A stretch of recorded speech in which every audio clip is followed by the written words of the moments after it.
I'm Morgan Little, head of social stuff here at CNET, and we have a great guest today. It's Ken Young, Flipboard's technology editor. Ken, thanks for joining us. Thanks for having me, Morgan. And I brought you on here. We're super excited to have you because we can talk about what's actually trending at the show. What are people outside of these halls really talking about? What's really resonating with people, especially on Flipboard, of course, but also across the board.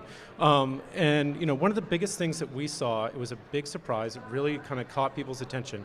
Was Sony debuting a car. Super unexpected. You wouldn't expect Sony to just trot out an actual vehicle during their event.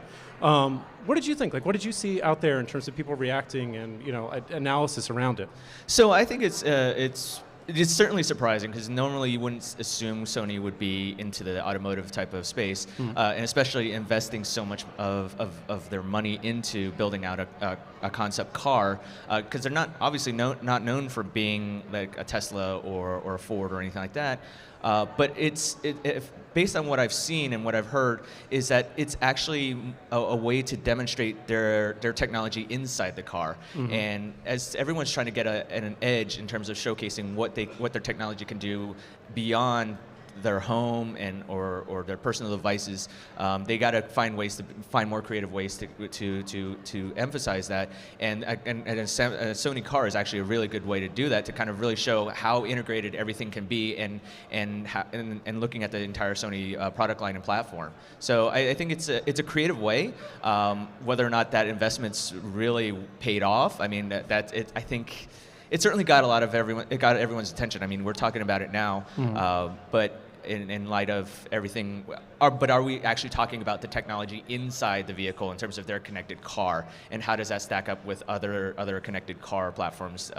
I think that's something for people to evaluate. Yeah, and that's the big caveat with an announcement like that. Like, as you mentioned, it's a concept, right? There is no guarantee that Sony is going to be, sending a car out to dealerships in a month, 2 months. This is entirely a concept. It's, Sony says that it's been road tested, but it really is just, hey, this is what we could do, not, hey, this is what we will do. Right. And Sony also captured a ton of attention, maybe even more than the car, with a mere logo. Which is even bigger surprise. We were talking earlier in the week, we're hearing some scuttlebutt about some additional stuff that Sony would have on stage that might be tied to the PlayStation 5. Obviously, they didn't show off the PlayStation 5 itself, but we did see a logo. It's the most exciting logo in the world. It looks exactly like the old logo. Yeah, I think we can probably, since we're in Las Vegas, we could probably set up a bet for the next 5 years or next 10 years in terms of how Sony will design the next generation of PlayStations. I mean, you could probably assume that it's just going to be the same for PlayStation 6 through 10, and I mean, see if it deviates in any way like that. But yeah, I think there have been inklings of having the PlayStation 5 being announced here. Obviously, they didn't show off the PS5. But they did reveal that, hey, this is actually going to be available next in the holiday season, which is obviously good, and to compete against Microsoft's Xbox Series X.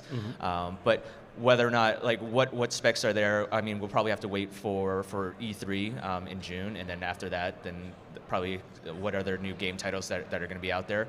Obviously, CES is not totally known for being having a lot of games.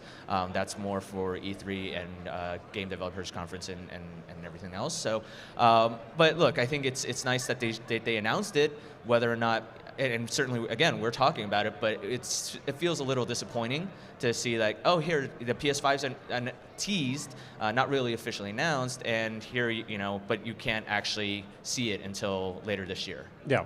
And kind of continuing that thread of a little bit of disappointment, right? Setting expectations. CES is all about, hey, what are you expecting and what's actually going to be delivered, right? And everybody this weekend was talking about Neon. What is it? What is an artificial human? What is it? What is this little tease that's being put out by a CEO over at a fund that's set up by Samsung? We saw those leaked footage of artificial-looking humans. A lot of teases, a lot of hype, a lot of anticipation, and then it turns out to be something different. How did that actual reveal for what Neon was all about turn out for you? So as soon as I heard about Samsung's Neon, I assumed it was going to be something tied into Samsung, but of course it's actually a subsidiary of Samsung, built through Star Labs, with a nice little flash tribute there.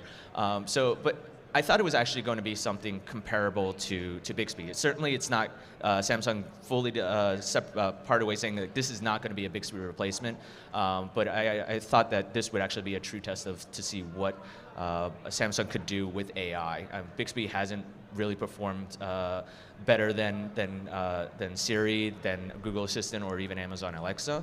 But when it was actually revealed after the keynote, there was no announcement at the keynote, no additional information, so people were left in the dark. And then later that evening, a lot of news came out about that Neon was basically digital avatars or chatbots in a sense. I mean, there's potential use cases, but I think Samsung, or actually Neon needs to actually do a lot more work in terms of explaining the use cases. But as you go to their booth in the central hall, what's surprising is it's pretty sparse.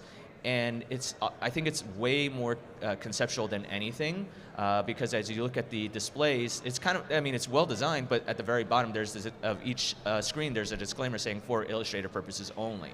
So is it simply just a pipe dream right now? When I talked to some of the folks there, they were kind of a little hesitant to give me a little bit more information. I know that CNET's gone out there and talked to the CEO of the company, and left confused as well. So I think that's equally that's a sign of saying, like, look, something's really awkward here, something wrong here, and the Star Labs needs to really get in front of this and explain it, because at one point I was really excited about this, and then I think this is a pretty big disappointment. Yeah. And it's just one of those things, you can see the internet's reaction to this. Yeah. Everybody gets hyped, everybody gets excited, the cycle escalates, and then you see what the thing is, it's not what you expect, and everybody immediately has the backlash. So it really is a good opportunity for them, honestly, to kind of reset expectations, to say, hey, here's what it actually is, here are the actual use cases, but you have to actually have to execute on that. That's the difficult part. And it's not really Samsung's fault, I don't think, in terms of Neon. But I mean, if you look at the litany of others announcements that Samsung made, it's pretty. Samsung has a pretty good showing here at CES in terms of their announcements with the Chromebooks and everything like that. But I think their affiliate, I think because they're tied in, they're somehow affiliated with Neon. It's rubbing off, that disappointment's rubbing off on Samsung a bit. Absolutely. And we're just talking about digital avatars. We also have real avatars at CES this year. Mercedes-Benz, in concert with James Cameron and the team that will maybe release Avatar 2 at some point in the far-flung future, they made a car inspired by Avatar. Like, what the heck is this thing? So it's probably the antithesis of Tesla's Cybertruck, because it actually doesn't have any angles. But I think this is a kind of an interesting. I actually like it. It looks very futuristic. But then again, look, that's the whole point of a concept car, right? Things that you may not ever see. Like, we could probably see this. If Mercedes actually does come out with this, in the next 2 decades or so. I mean, it's pretty interesting. I like how it's designed. What's inside in terms of like the whole sensors and all the gadgets and doohickeys, I think it's worth looking into. And those type of the technology that they like to see inside of it, it will probably be built somehow in very soon, whether it's coming from companies like Tesla or even Mercedes. You're not going to necessarily see it in the current form that what they revealed with the Avatar car, but it probably will inspire additional things, like for safety features or maybe eventually fully autonomous vehicles. Yeah, I would hope that they at least bring it to Avatar World at Disney World and just be like, hey, we built one, let's showcase it, you can see it, you can sit in it. But what's the bet? Will this car come out first, or will the next Avatar movie come out first? I'm not going to put any money on either of them coming out. So for things that might not come out, Alienware, Dell's Alienware had a really interesting reveal. We had it actually on the live show, the grand debut of their UFO concept.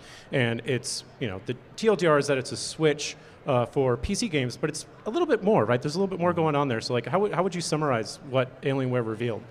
So I think you're right. It is like a Switch competitor-esque, but I think, and the Switch has done a fantastic job in terms of reviving Nintendo's prominence. And so I think this is, as you see more people want to play games, and whether it's through streaming or cloud or on the go, I think this is a good effort by them. I think the question remains in terms of whether it's impactful and this affects all game consoles. What are the big titles that are on there, right? I mean, why would you play something like Google Stadia or Apple Arcade, or why would you get an Xbox Series X or a PS5 or even this? And it's largely because of the titles that you have, and and you look at. Are there large enough titles? Are there popular titles on this platform that will entice people to pay money for it? And I don't know right now. I think it's a wait and see. I mean, Alienware has certainly come up in the world, and I mean it's certainly something to pay attention to. Yeah, it's another one of those. It's a capital C concept. Right. We don't have a price. We don't really know how the range of titles that this thing can run well, right? Like the promise of, oh, hey, I have an entirely portable PC that can really run something at the highest specs. Great, that's perfect. But what are you going to do about cooling? What are you going to do about weight? This thing weighs about 3 times as much as the Nintendo Switch. It's a lot of potential, but you have to follow through. But if you look at it, it literally looks like the Switch, and okay, Switch has already been proven. There's a lot of games that you like to play on there, and if the price point is, even if the price point at Alienware is cheaper, I mean, would you necessarily want to buy that versus you might as well just get a Switch? Because I think at the hardware inside of it is actually going to make a lot of difference whether you buy the Nintendo or you buy the Alienware. But I think with tried and true, I personally would stick with the Nintendo. I mean, I don't play a lot of games, but if I was debating between the two, I would probably go with Nintendo just because I know the games that are on there. I know that there's familiarity. I know that there's quality. Not to say that Alienware it has quality, but it's just not. I'm not totally familiar with that, and it's mostly for hardcore gamers. But regular gamers may not necessarily be drawn to that. Awesome. And speaking of choice, for our last little highlight, Impossible Pork, right?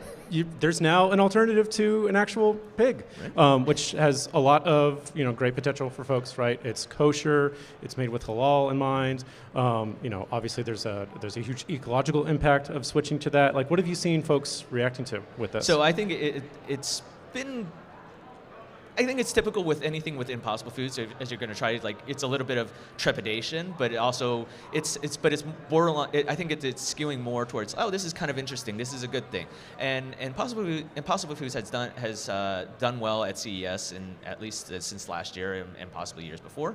But they've certainly seen a lot of uptick in the market, not only having their burgers available in various chains, including Burger King, but this is as you look at more sustainability and people are worried about climate change and everything like that, and also for those with special dietary needs. I mean, this is actually going to be this is a good thing. Whether or not I'd be very interested to try it myself and see if this comes out and you're going to be behind it in a restaurant near you. Are you going to be? Is Burger King now going to have something? Add this into maybe put into bacon or anything like that, or are you going to start to see more of this type of stuff? But I mean, this is a good path forward for Impossible Foods. I mean, it's a logical step forward for them. I mean, after this, I mean, there's so many options for them to look at. But I mean, I'm not surprised that they announced a new product here at CES. Awesome, yeah, and it follows after the reveal of Impossible Burger 2.0 last year. That was absolutely delicious. Yep. Also, haven't had the time to try the pork myself, but I hear from all of our editors that it's absolutely delicious. So, if you are out there on the show floor, try to find it. But I think that's a great rundown of stuff. Obviously, that doesn't encapsulate everything that's here at the show floor at CES or has been going around, but you can stay tuned to the live show. We'll have a lot more stuff coming up. Ken, thanks for joining me today. Really appreciate it.